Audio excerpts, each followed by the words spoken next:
Hey guys, what's up? Back with another garden update. It's August, man, and we're back in the garden. We're gonna show you guys exactly what's been going on, how big everything's grown, how far it's progressed. As you can see, the pepper plants are doing crazy. They're up to my chest already. Make sure you guys hit the like and subscribe button for more. Keep bringing you these dope ass videos, man. Got my daughter, camera woman supreme, Aaliyah Bits, holding the cam for me today. So come on, let's start with the herbs, man. So as you guys know, I got a late start in my garden season this year, and we decided to overseed our pots to make sure we get a little bit more than we usually would, just because of the late starting season. I took the approach for the rosemary to not actually cut any of the rosemary down. I wanted to let it grow for the full season before I harvested it. That way I get as much rosemary as possible, and that way I don't inhibit the growth of the plant. But as you can see here, it just started topping itself and growing in different directions, and I didn't cut it or anything. It just started growing like that. So obviously very vigorous. The plant's doing great, and I can't wait to see how this comes out. We're gonna obviously be adding this to our seasonings later today. Or we're going to be chopping some of the stuff down, not the rosemary, but we're going to be chopping down some of these other varieties. Now let's take a look at the oregano here. And wow, look at how big the oregano is getting. I do have to clip some of these flowers. Now, what you want to do normally is you want to trim some of these flowers off so that it continually produces foliage for you. If you chop these off, it'll continue to grow foliage. So that's what we're going to do. We're going to also go through and get rid of any weeds that we see popping up through here that are actually taking away nutrients from the plant. So our oregano is doing very good. I'm extremely happy with this. Took a while to pick up, but it's doing well. Next, we have our regular thyme. As you can see here, very vigorous growth. This thing definitely needs to trim. I wanted to let it grow, and the more leaf material you have is the faster it's going to grow. As you can see, we do have some weeds to pull up here as well to get rid of. So just a little bit of garden maintenance, but we're definitely going to have a lot of time at the end of the season. Don't be afraid to throw this stuff into your dehydrator. It'll do well also in the dehydrator. Can you smell that, sweetheart? You smell what that smells like? It smells great, right? Yeah. Cool, man. So we're gonna trim that too as well. Now, if you come along to the other side here, we have the rest of our selections here. We have our chocolate mint, which is just starting to bounce back after a very wet spell that we had. It didn't like it very much, and I think I trimmed it down a little bit too much, but man, you just can't stop mint. Mint is basically unstoppable, so it'll never die out completely. Here we have this is the Thai basil, which I love. This stuff goes great with pho, and it's one of my favorite ingredients. Now, it did take a hit, as you can see on the inside. It didn't do too well for whatever reason, just because I don't know if I took too much or it just was too damp. Ooh, look at this. Oh, a worm. Free worm, you know. I hate worms. Ew, ew, ew, ew. I like them because they're good for the garden. They're good for the plants. I'm gonna add it into my earthworms. Free garden, free earthworm casting. So I'm just gonna put them right up in, oh, I dropped it. I'm gonna put you right up in a pot, and hopefully you'll dig yourself a nice hole and give me some free earthworm castings. Anyways, let's go back. I like free worms. Oh, and the sun's back out, finally. All right, so we had our Thai basil, which produces these lovely purple flowers, which are really cool. Very distinct flavor from all the other basils that I have. Next, we have our orange thyme, which is one of the thyme varieties which we will be chopping today. As you can see here, the orange is doing very vigorous, and it does have a very orangey smell. Oh, and look, we found another worm. Ew. Nice. It's not ew, it can't even bite you. Where should we put this one? Ew. Where should we put this one? We should put that one In one of the peppers? Let's put it in one of the peppers for now. Here you go, buddy. New home. Put it in the tallest one. Yeah, well, it's gonna do good.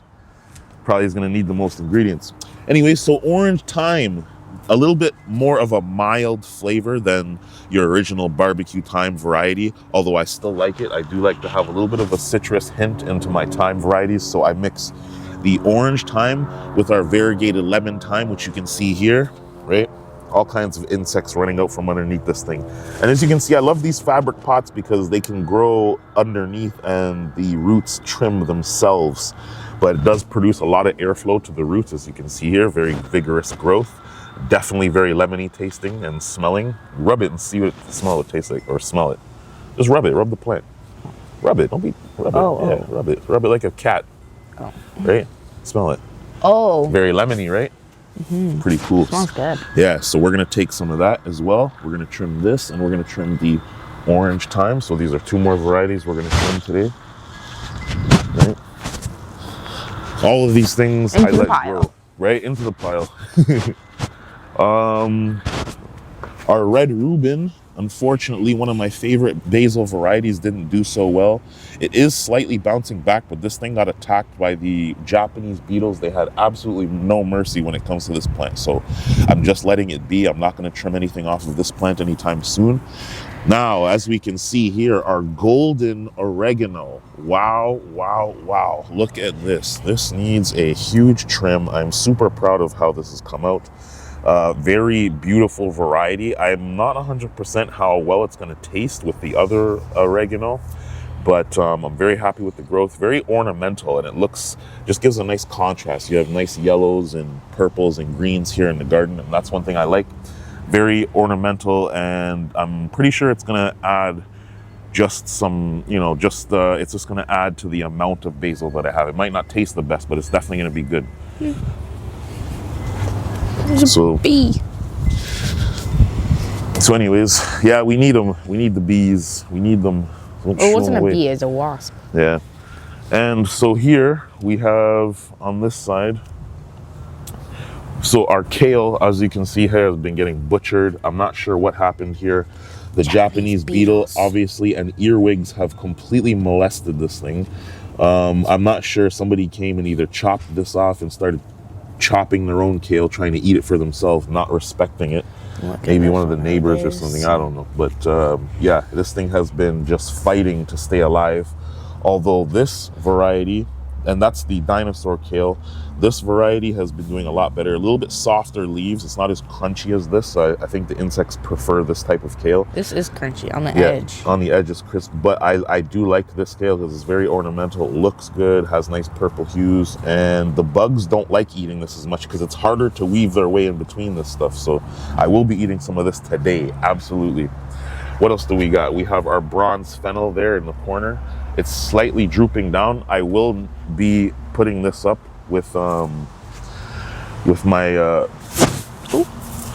we will be staking this up so that it will grow a little bit more upright and not be flopping over, because this is going to produce our bronze fennel for the year.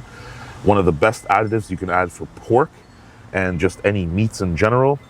Now, the spicy globe basil has been fighting to stay alive, as you can see here, man. Not very globe-like, but this thing does not like a lot of moisture, does not like a lot of wet days, and needs some heat and needs some sunlight to prosper. So we're just getting back to growing this. Yeah, hopefully it's been raining the past 2 days. That's it. Hopefully it bounces back. So we're going to put this here for a second. Now, our Greek basil obviously has been getting completely destroyed. Once again, does not like too much moisture. It's just been super rainy here in the garden, and we're just basically doing what we can with what we have. This is why I grow like this, and it's basically to experiment, just to see what works in the garden. Every year I readjust and I put back my favorites, and then I'll try a few more varieties. So you never know what works in your space, and I only have so much sunlight and limited amount of light, so that's what we're working with, and that's what we're experimenting with. Obviously, you guys remember earlier in the year I started this experiment with my big over 10-liter pots to see how many pepper plants I could grow reasonably within one pot, especially since I started late in the year. As you can see here, the results have been phenomenal. Many pods coming up. As you can see here, there's so many flowers that are going to be coming up. Those are all going to turn into peppers. Each variety is actually a different size. Yeah, every single flower is going to turn into a pepper. That's so many. That's a lot of peppers, right? You can see it all here. That's it. And so obviously the plants are slightly becoming entangled, which is okay. It's not good for airflow, but I have thinned the plants out earlier in the year, as you guys remember from one of my last videos. And here we have, those are basically, the tall ones are basically the Palermo peppers for the most part. That one's the tallest. That's definitely the tallest. That's almost like this tall. That's pretty good. All right, so we're in the pepper section. As we were just contending for the camera shut off, we have our Carolina Reapers, which I need to adjust back into the tomato cage. As you can see here, the plant is doing extremely well. Lots of peppers. It escaped. Cayennette is actually the smallest of the bunch, and it does produce extremely vigorously. There are a couple of peppers that are already growing on the inside there that I can see. And we have one here that's just not ripe, right? Yeah. Wow, there's another one right beside it. We come around the other side. I haven't touched our planter because I'm not worried about the planter. But as you can see here, I believe, is this the Spicy Bell plant that I planted? It might be, I can't see the tag, but oh, here we go. Oh, look, you can see the peppers. Yep, this is the Spicy Bell plant. So these peppers are not going to grow much bigger than this. They will change color, but they're... Look at that one though. That one's huge. That one's huge, right? Well, they're not going to get much bigger than this. They're mini peppers. They're actually a little bit spicy. So these are spicy peppers, but they look like miniature bell peppers. Pretty cool stuff. Spicy. Here we have our Sugar Rush Peach Stripey plants. Very excited about this. As you can see, we have one coming up already here. Very crinkly, and they will have pinstripes. Probably the most delicious of all the pepper plants that I have. Can't wait till that comes in. Everything here is gonna grow beautifully, and as you can see, we already just, we have all of our flowers set up, so we're just letting the pollinators do their job, and in no time we'll have new peppers coming in.